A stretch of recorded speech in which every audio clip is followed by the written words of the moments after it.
Hello, and welcome back to Diecast Graveyard. My name is Paul. Thanks for joining me today. Up today for restoration, we have a 1968 Dodge Charger. Now this one was released in 1969 and was produced to 1971. Now this car was only manufactured in the United States, as you can tell by the clear windshield. This is, you can tell there's a lot of toning underneath the paint. So we may have to do a zinc plating on here, which is a good thing. So it's a really good lesson for you folks.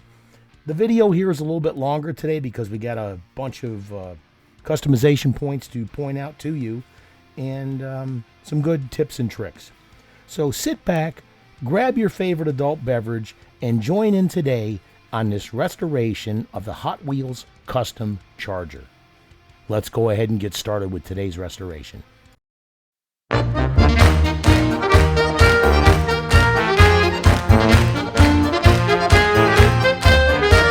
It's time to start the autopsy. I've already drilled out the post, so let's see what we got here.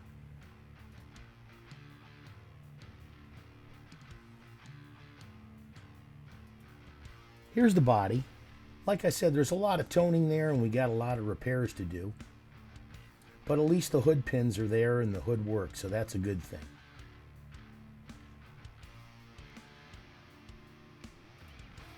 We may have a couple of small dents we have to repair. Here's the base. And again, this car was only manufactured in the United States. The wheel bearings on here are pretty sloppy, but we're going to do the best with them that we can because these axles are actually crimped in. But we'll do the best we can with it.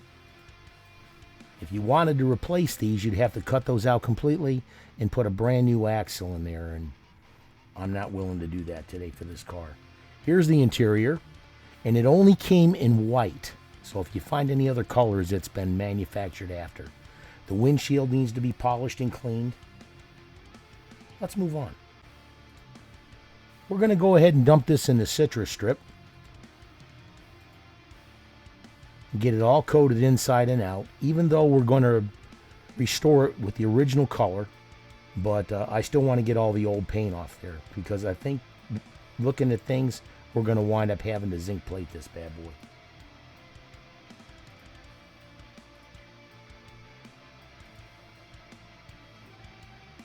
Let's move on. Like I suspected, we're going to have to zinc plate this. There's a lot of toning on here. So we're going to put this in this mixture of vinegar and sea salt. Now I do have a video here in my how-to video section. I'm going to leave a link in the description, or just hit the link in the top right hand corner of the video. That will take you to the how-to video on how to do zinc plating. We're going to let this sit in the zinc plating solution for approximately 15 minutes. Now you only need, like I said, a D-cell battery in order to do this. Just make sure that the battery is fresh. Every so often you may want to shake this to get the bubbles off of it. But again, in my zinc plating video, I show you how to use an aquarium pump, a very reasonably priced one, in your solution in order to knock the bubbles off there, because it will form on the zinc plating on your car and it could ruin your finish. And there's today's tip from your Uncle Paulie.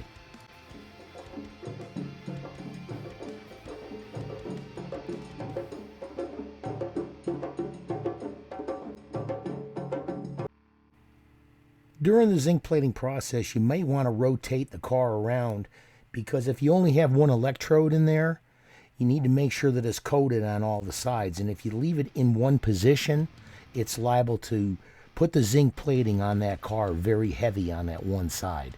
So again, you might want to rotate it around every few moments or every few minutes to make sure that your zinc plating is evenly coated on the car. Now we're going to do this zinc plating process approximately 4 or 5 times to give it a really good coat. Now here I'm using a brass brush, but I recommend that you use steel wool also because it's a lot softer and a lot more forgiving. If you hit it too hard with this brass brush, you're going to knock off that zinc plating that you put on there, and you're going to say some curse words, and you definitely don't want to do that. But the reason you buff it in between coats is because as the zinc plating goes on the car, if you looked at it under a microscope, it would look like little hills and peaks on there. And the reason you're doing this now with the brass brush is to smooth it down, because if you kept plating on top of each other with those little peaks on there, it's going to leave a very rough texture on there, and you don't want to do that because you're trying to get a nice polished finish on here. If you have any questions about these procedures or like that, again, I've got the how-to video, and I'll leave a link in the description. But if you have any questions, go ahead and just put them in the comments, and I'll do my best to answer them for you. Now, again, we're going to do this process approximately 4 or 5 times. Now, in the solution, like I said, you're going to put it in there approximately 15 minutes. But make sure you rotate it around as you're doing it. That's looking pretty good.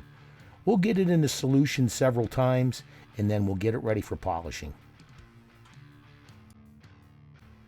Now, as I was finishing up the zinc plating process, I noticed that the post in the front of the car was blown out.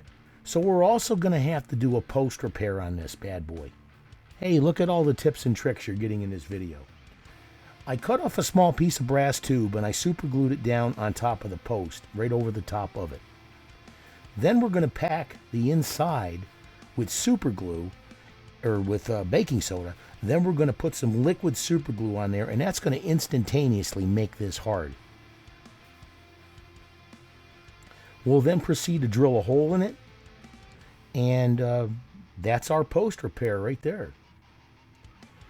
Once we get the post repair done, we got to file it down, make it smooth. But you also are going to have to grind out the area where the front of that car where you did the post repair is nice and smooth, because if you don't, it's not going to fit or close properly.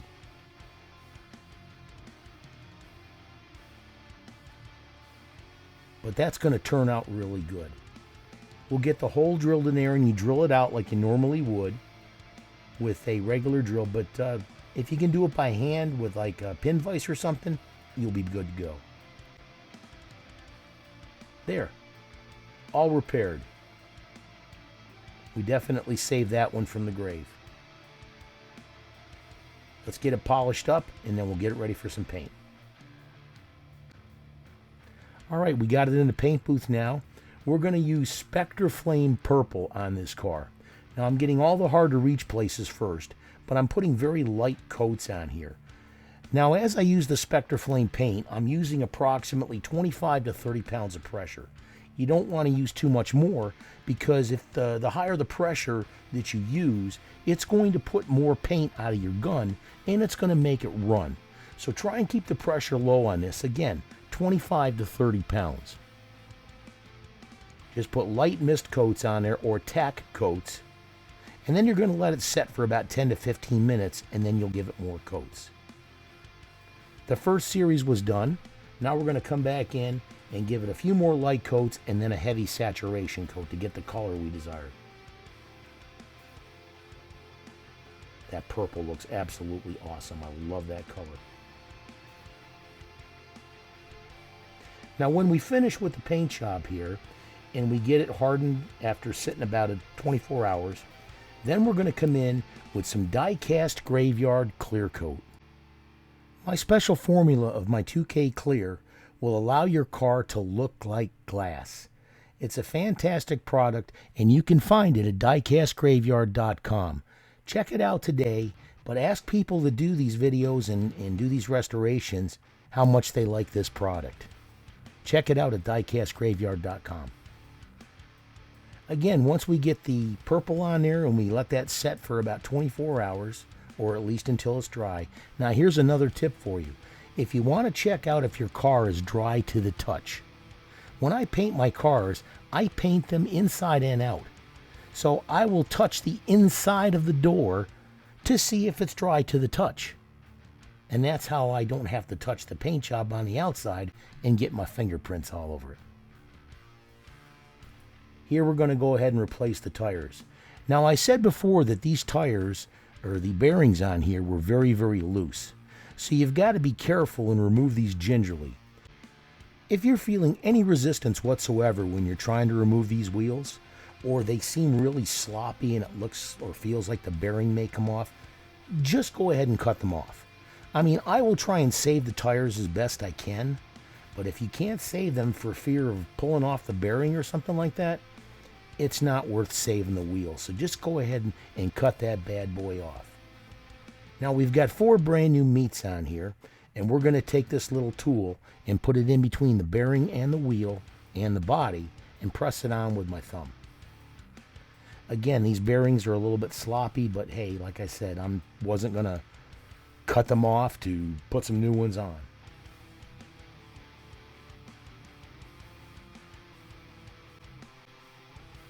Here I'm going to use a red Sharpie paint marker, and we're going to detail in the taillights. Now the paint markers tend to be a little bit on the creamy side, so it's up to you whether you want to use this color or try something a little bit better like some Testors paint or some Tamiya paint, etc. If you happen to get any on the car, get yourself a little cotton swab with some lacquer thinner on there or some alcohol, and that should take it right off. Now we're going to do the grill. I'm going to do this in a gloss black, but the car itself, normally when you get it or when you see it, it's done in flat black. But I decided to do this in gloss black. But you know what? It's my car, so that's what I'm going to do. Don't let anybody tell you how to do your customs or your restorations. Now, if you're going for exact, then yes, you need to paint that flat black. But I thought the gloss would be much better. Notice how I'm going up and down with the paint pen, because I'm trying to get in those little grooves or the grates on the front of the car.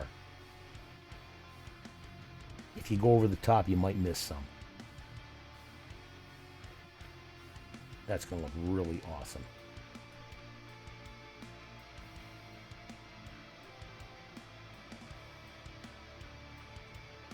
Let me touch the sides there a little bit.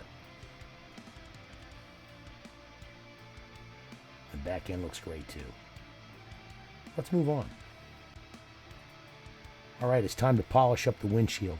It really wasn't scratched that bad, so we're just going to go ahead and use some polish here. And I'm using the Meguiar's Plastex polish. And you can get that at any auto parts store. We'll polish that up nice.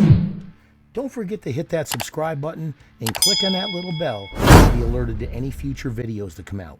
If you're getting anything out of these videos, mash that like button, hit that subscribe button. This is what helps me out, and I can continue to produce new videos for you. So go ahead and do me that favor and click on those things. That's going to look fantastic. Let's go ahead and move on. Now we've got the body here all painted up in Spectre Flame Purple, and again we put that beautiful Diecast Graveyard clear coat over the top of it. Here we've got the base. We did the best we could with it. We polished it up with Flitz polish, put some brand new wheels on there, and we detailed the grille and the taillights. That looks fantastic.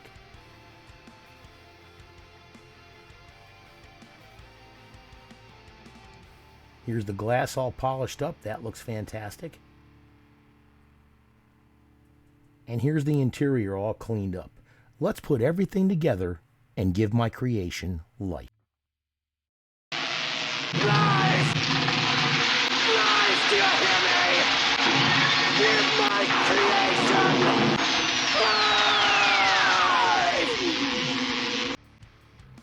Don't forget about my live stream tonight at 8 p.m. Eastern Time.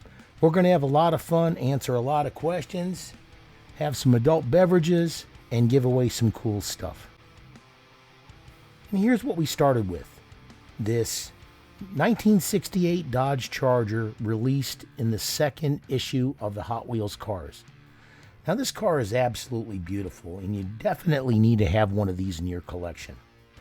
We took the car apart, we evaluated what we had, and did the autopsy. We noticed that the front post needed to be repaired. We also noticed that the body definitely had some severe toning, so we went ahead and we zinc plated the car.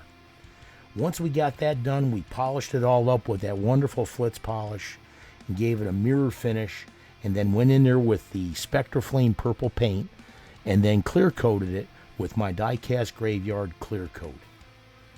But this car turned out absolutely beautiful. This car turned out absolutely amazing. And as I always say, folks, you can do this too. Start your hobby with some main lines from Walmart or Target or Dollar General, whatever, and get good at doing those.